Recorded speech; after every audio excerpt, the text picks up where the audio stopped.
That wasn't very good, was it? Hello, welcome to the Good Talk. Back again with you guys for another show, for our Raw Reaction show, the show in which we react to the latest Arsenal news, matches, previews, everything else. Hello to the chat box. I can see you chatting away and trying to make some sense of what you've just seen. Arsenal, of course, losing at Aston Villa 1-0.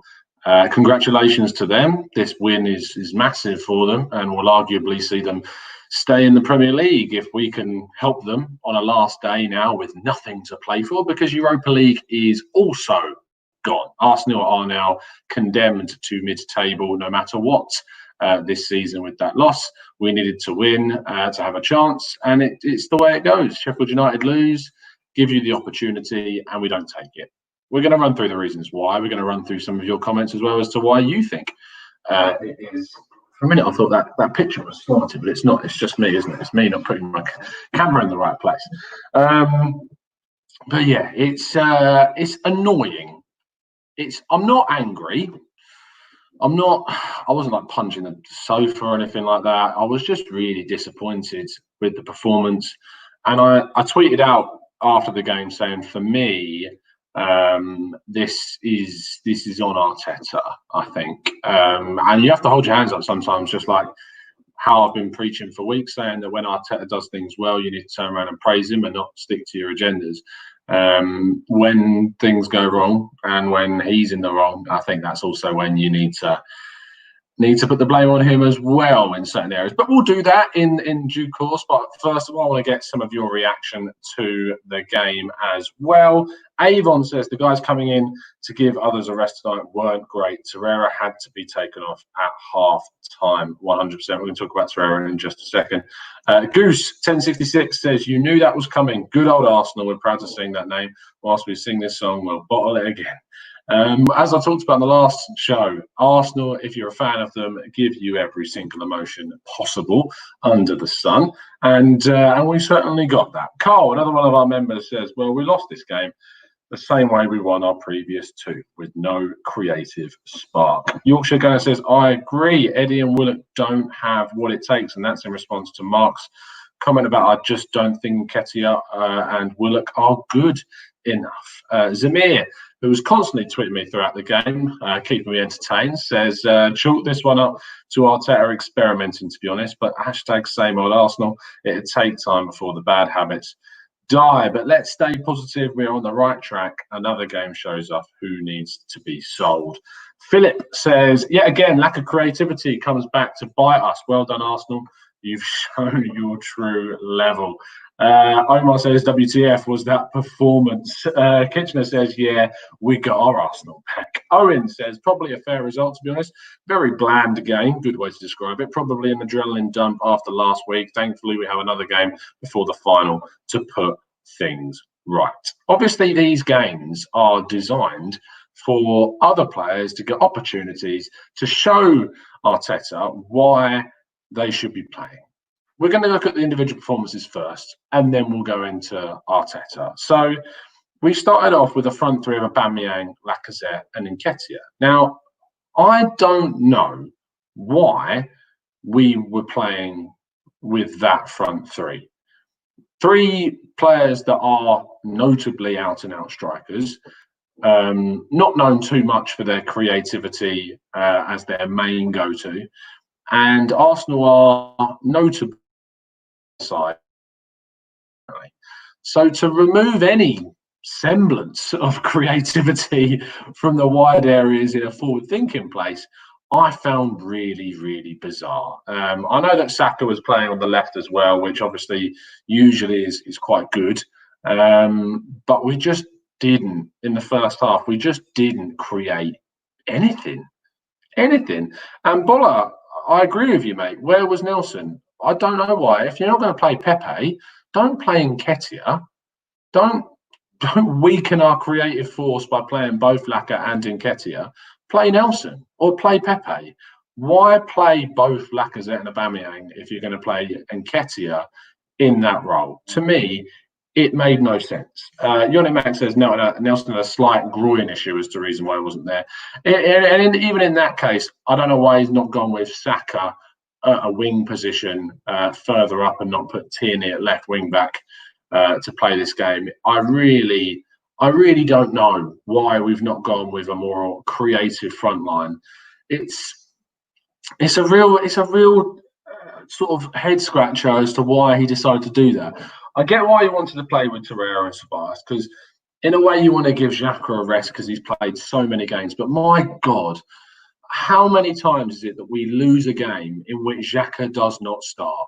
How many times does it happen? We conceded with him not on the pitch. I know it was from a situation where maybe Xhaka wouldn't have had too much influence on it. But how many times does Xhaka not play the start of a game and we don't win it? And for someone that the biggest criticism of him often is that he only passes backwards and sideways, our progressive play without him in the team is so stunted. Like, we lack so much forward momentum without Xhaka to sort of keep the play ticking over, spraying the passes wide, left and right, getting the players that have the creative forces like Pepe when he's usually on the pitch, to our wide players like Saka, Tierney or Aubameyang. Without him, we just don't have that same momentum moving forwards. And Torreira, I don't mean this in a mean way. I just don't really know what he does. He runs around the pitch like a little terrier, makes a couple of fouls, maybe intercepts a couple of passes, but he's not amazing. He's not Kante. When he came in, people were making comparisons to Kante because he's small, he's diminutive, he'd nick the ball away from certain players, he's quite nippy, low centre of gravity. But let's be real, he's levels away from N'Golo Kante. It was really poor from him. And if a decent bid comes in for the guy, I'm definitely leaning towards saying, yeah, I think we should entertain it. And another one is I thought that's the type of game that I thought Ainsley Maitland-Niles might have been quite good for a centre midfield role. I really do. Kartik says, relax, Tom. I don't think I should relax, really. I think, to be fair, I don't think I'm going mad in any sense of the word. I think I'm fairly relaxed for someone who's now supporting a club that finished mid-table and there's nothing they can do in the last game of the season to change that. That is still fairly pathetic if you look at it that way. Yeah, I'm happy about Arteta. Yes, I think we're improving and things will hopefully change in the long run. But I don't like seeing us just sort of hand any chance of Europa League in the league away. We had it in our own hands, I thought. Not in the sense that obviously if we won our 2 games, we definitely would have got it. But in the sense that if we won our last 2 games, and if Wolves had lost against Chelsea, there's a very strong chance that we would have finished within those qualification spots. So I'm really struggling to come out with too much positivity from that game. I really am. Let's talk about Arteta then in more detail. The substitutions, the in-game management. His biggest criticism consistently for us is the in-game management. You can set a team up when it's his strongest side against Liverpool, against Manchester City. But the in-game management of these games when we lose against less opposition or we're losing is really odd. And Nketiah didn't really offer anything all game. He got that header from a corner that hit the post, but if we're honest, that's nothing that he's created. It's something that's obviously he's got the end of a cross. And he never really offered any sort of creativity whatsoever from a wide position. So why he was kept on and why we decided to bring on Willock for Cedric, and why we decided to take off the David Luiz substitution. I know exactly why it happens, and someone tweeted, and I'm going to give him credit because he was spot on when he told me. He's trying to work out why it was Ivan BA at Ivan BA 213 on Twitter, and he points out that David Luiz isn't left-footed and Kolasinac is, and Arteta desperately wants the left centre back to be left-footed, and that's why Kolasinac was kept on. 100%. This is on Arteta all day long. That the reason why we didn't get anything from this game. Yes, there was poor performances. Yes, I know we can't get on the pitch and kick the ball, but it was a really poor performance today. It wasn't inspiring. It was a classic Arsenal display of seemingly. What's the word I'm going to use? It was just, it was classic Arsenal. It was a case of we've gone away and we've won 2 amazing games. We got up for the big games. Our players, the heads were in it for the big games against Liverpool, Man City, but now we're playing lowly Aston Villa, and we can't get up for those games, and that's a concern.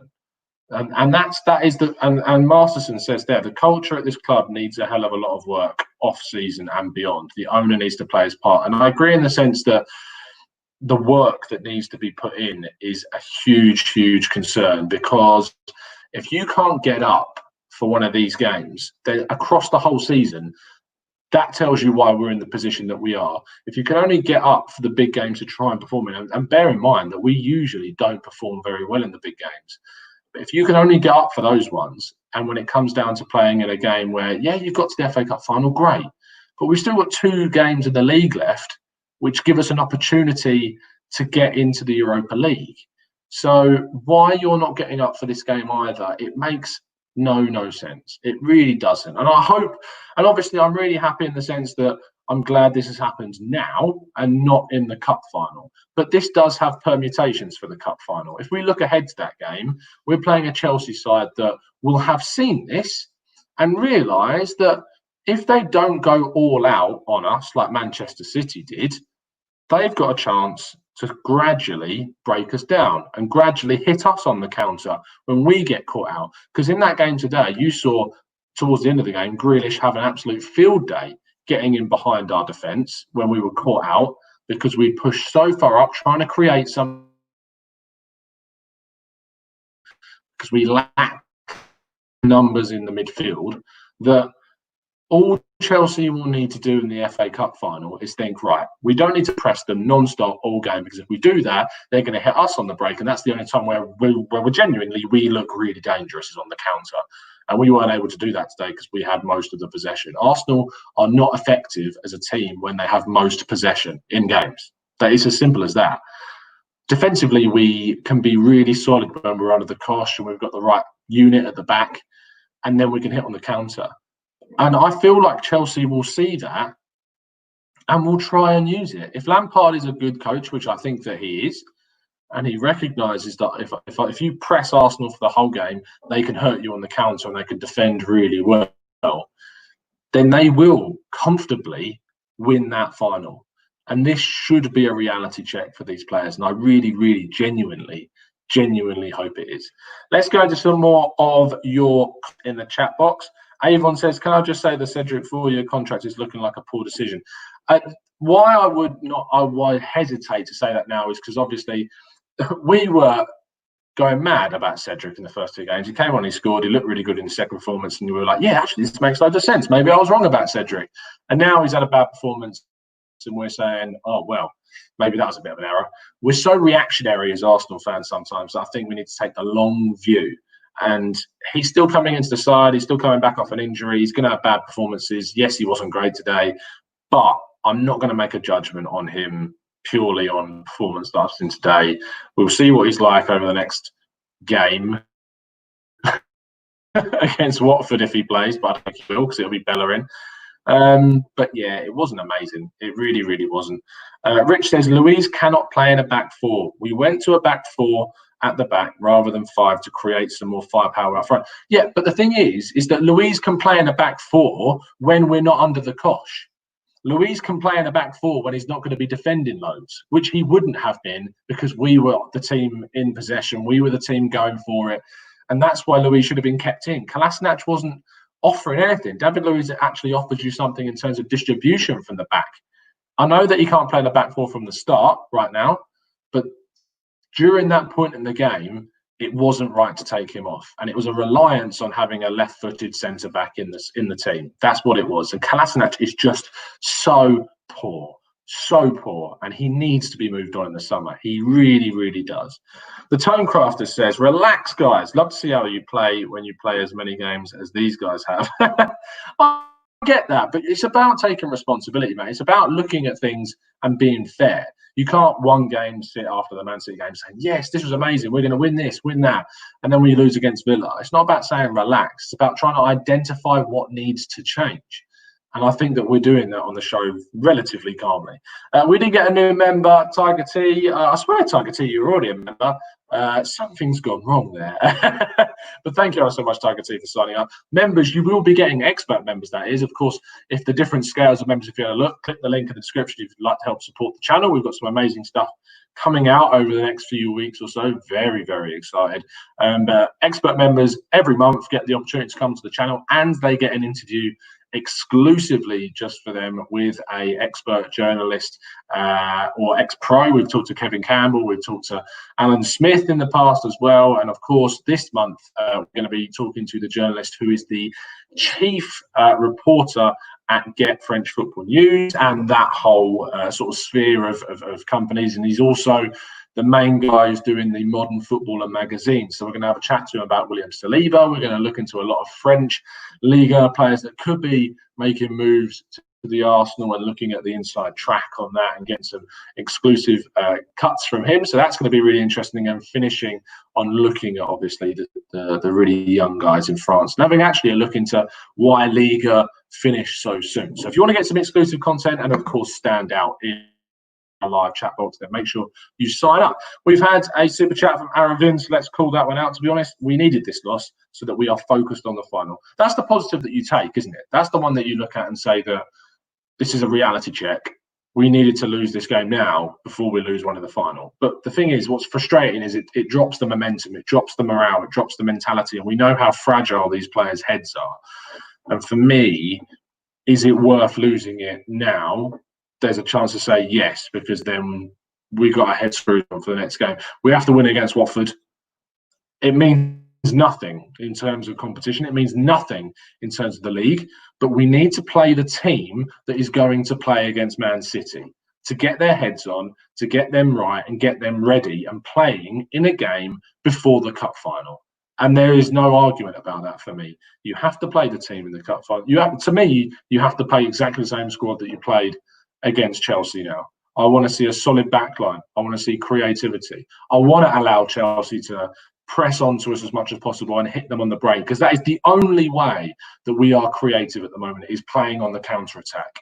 When we're in possession, we don't look dangerous. We look active, and we need to ensure that we give ourselves the best opportunity against Chelsea, and the best way to do that is by playing this defensive style game and hitting them on the counter. Until we've got the right personnel in the summer come in, fingers crossed, we can't expect to dominate possession and be a creative force, because we just don't have the personnel to do that right now. And so that's why final, we need to see Martinez, we need to see Mainsley back, we need to see Bellerin back, Mustafi, fingers crossed, will be fit. Imagine saying that a year ago. David Luiz, Tierney playing at left centre back with Ceballos and Xhaka. Xhaka has to start. I don't think there's any questions about that. And then Pepe, Lacazette, and that's what it needs to be. 100%. Zamir says, I would agree with you, Tom, but I think Arteta will experiment again, to be honest. And I really hope he doesn't. I really hope he doesn't. DWTT says, the reason this match was bad is the result, but the way we played. Uninspired and no sense of urgency. Lost opportunity to grow. Very, very well summed up there. I completely agree with what you were saying there. Owen Young says, things I'd rather do than see Laka play centre-back. Oh, God, lick a plug socket. Listen to Robbie Savage. Let De Gea try to catch my falling child. Unbelievable. Deary, deary me, Owen. Pan Rasta says, it just comes down to the quality of the squad depth. The quality is not there to maintain 4 difficult games in 10 days. 100%. We need to invest. We need to keep players. This is why, for me, you can't let Mainsley leave. You can't let him go. We need the strength in depth, and by letting players that are so important that can play in multiple positions, genuinely needs to take place. We need to strengthen, and we need to increase the squad depth massively. Avon says Saka didn't look happy at wing back either, which is really concerning because he played so well there. I don't want it to go to his head that he's got a new deal. He's been playing well as a sort of a forward line player. He's come out and said that he will play wherever the boss wants him to play. So if he's picked to play at left wing back, then he needs to put his full effort into it. This is probably Saka's worst performance in an Arsenal shirt. And I get that he's a youngster, and I get that criticism shouldn't be taken so harshly, but you do need to criticise when it's due. And I think this is probably a big reality check for him. I hope it is anyway. Super chat from Josu Blanco. He says, do you think missing Europe can have positives? I think it can have positives, like almost anything can. You think about the lack of games, you think about the focus league, and the other side is financially, maybe as an attractiveness to some players that want to play in Europe, they're not willing to take a year out of European competition for their career. And why should they? It might be, we might look at it and say, yes, it's great as fans because we can think about the Premier League as a focus. But ultimately, players that aren't fans of the club but are playing for their careers will want to be playing in Europe. And I think it's important that you qualify for that. And then there's the added bonus of financial implications. And not only that, but finishing higher up the league also allows you to earn more money. There's £2-3 million of difference in each position. And that can be the difference between a decent loan fee for a good player. And it could be the difference between adding on the wages that we need to add a player that's got real quality to the side. So for me, it's naive to not look at the finances of being and not being in Europe. Vincenzo Petroni says, unfortunately, we had to rest players today. So why didn't Arteta rest Lacazette or Aubameyang? I don't know. I really, really don't. Pramod says, Tom, why would Mainsley stay? He plays a good game and then gets benched. There was an opportunity to play him at right back or even at right wing forward, or right wing back is how we might put it. I think the reason why he doesn't play is because Arteta doesn't really know. As if you were starting your best team, I don't think Mainsley fits into it because he's such an enigma in terms of where he fits, and like he's enigma basically meaning mystery. Like it's a mystery where we would fit in if we were to put him into our first team, and I'm not quite sure that he would fit into our best 11 if you were to put him onto the pitch. I think if he was in the form 11 right now, he is, but our best 11 maybe not. And he's just a very odd player to try and fit into a team because you don't know what his best position is. So that's why I think he hasn't, but I would still start him in the final. Matthew Hudson says, hola, Tom. My optimistic prediction of 1-0 went down the drain. Yeah, so did mine, mate. You weren't the only one, fella. Glenn Cook says the formation could work if our players were more brave, like the Wolves team. No vertical passes or balls in behind, and no player wants to be the one on the risky ball. Yeah, 100%. Beatbox Dre says, if we lose to Chelsea, hopefully not, it's been a disaster season. Big game for Arteta for trust in the fan base. 0 shots on target. Embarrassing. Do I agree? I do. I think it was embarrassing the way that we played today. And I think that Arteta needs to definitely take some responsibility. Mancunia William UFC says, great guy that Arteta. He's took Arsenal from 8th to 10th. What a guy. But he has taken us to an FA Cup final. Are you going to be in that final? Avon Tellington says Mainsley should be the first name on the bench every time. Kitchener says the reason Saka looked bad was because he was the only one willing to pull the trigger, but wasn't coming off. The others were way too relaxed. 100%, mate. Definitely agree with you there. Peace Tembo says, I'm tired of the same bad ending for the season that we have year and year. I was thinking about this before. I can't remember the last time we had a game at the end of the season that had anything to play for. It was a really strange one. Really strange one. Yoni says lack of creativity means does Arsenal need to must sign Coutinho? No, it doesn't, because I just genuinely think it's about numbers in the midfield and adding. Creativity doesn't mean you sign a 10. It doesn't mean you suddenly put Mesut Ozil into the team either. It's not about that. It's about the system that you play. It's about adding numbers into the midfield and not basically putting so much pressure onto Ceballos to do 2 jobs at once, which is what he's currently doing, having to cover the back line, be positionally disciplined, and also be a driving and creative force from the midfield. Add another midfielder, add another 8 to that midfield. It keeps you defensively sturdy. It doesn't mean that you've got someone that's committed so far forward all the time in the midfield, and it adds numbers there and it adds creativity there. It also, if you were to add Thomas Partey to a Xhaka and Sabas, enables Sabas to be more influential in the game. So, no, I don't think it needs to be Coutinho. There's obsessions about him at the moment because obviously we're being linked to him. But I just don't see how he changes things. I really don't. And he's a left winger. He's played most of the last 5 years of his game at left wing. He's played more games at attacking midfield for Bayern Munich this season. But for me, like, he hasn't performed there. He's scored 3 times as many goals at left wing for Bayern as he has playing in attacking midfield. And it's just, he's just a better player in that wide position. And it's just a position that's already taken up by the Arsenal. Dubo says, if Chelsea get top four, does this mean we get Europa anyway? No, it doesn't. If Arsenal win the FA Cup, they get Europa League qualification rounds. If Chelsea win the FA Cup, because they're in the top four, it means the qualification spot would go to 7th place. That is how it works. Owen Young says, this just reinforces our need to recruit. I'm not going to fly a plane over the stadium. Oh, how embarrassing is that? Not only is it embarrassing to fly a plane over the stadium, but first of all, it's embarrassing that you can't even come up with a grammatically correct statement. You get 4 words, and somehow in just 4 words, you manage to contradict yourself. How silly do you have to be? Back Arteta, Kroenke out. How can Kroenke back Arteta if he's out? What is wrong? And I love that I think there was someone on Twitter that was, I think I was tagged in it by someone else. The person who's doing it's not going to tag me because they know our thoughts are on banners. But they were like, so glad to be involved in this. What? Why are you glad to be involved in an embarrassing banner? My God, get your head straight. Get your head screwed on. Vincenzo says, Tom, would you buy Mark Roca, or would he be a good buy rather? I think he would be a good buy depending on the fee. If you can get him for about 20 million quid, I think he would represent a good buy. I don't think it would inspire the fan base. I think the fan base would turn around and be, come on, mate, are you kidding? We were linked with Partey. I'd go out and sign both of them, to be honest. I think both of them could play, and it would add a real sort of steel to your midfield. But yeah, I'm just not sure. Bollard says, I thought we left these creators back in 2014. You're lucky if the last one you saw was back in 2014, mate. You are lucky because they've been around for a lot longer than that. Aaron says, I think I can smell the number 4. It smells like what? Doesn't make any sense. Dash says Ozil should have played today. No. He just shouldn't. He doesn't. Just because we lacked creativity doesn't mean you suddenly bring Ozil in. It doesn't solve that problem because Ozil just doesn't.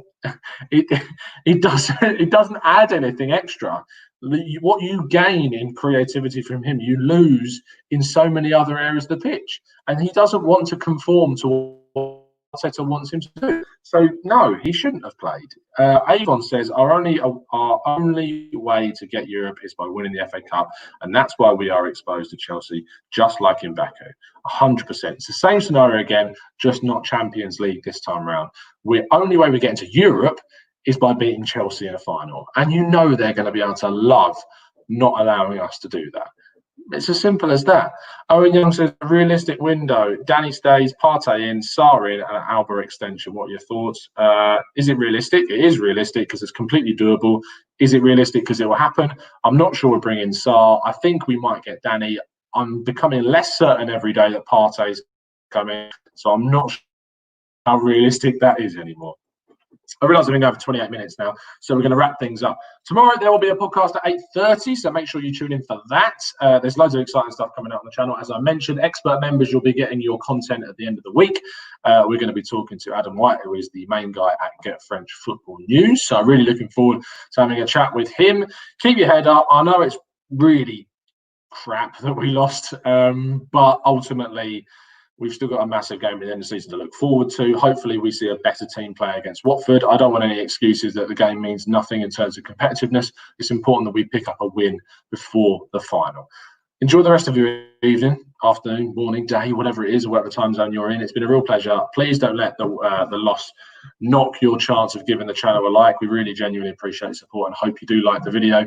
Subscribe to the channel if you're new around here. Earlier on today, we uploaded a video on Jolson Fernandez, who's the very young winger at Sporting Lisbon. So if you want to find out a little bit more about him, make sure you go and click on the video. And we did it in a different format. So if you could give us some feedback on that and how you like the different format, because we did it on StreamYard instead of editing, with some more graphics and stuff, which I could include and be more fluid with how I use some of the graphics. Please let me know. Please drop a like on that video as well and spread it around to your friends. Everything we do relies on you guys, and that's why we're putting so much into the channel at the moment.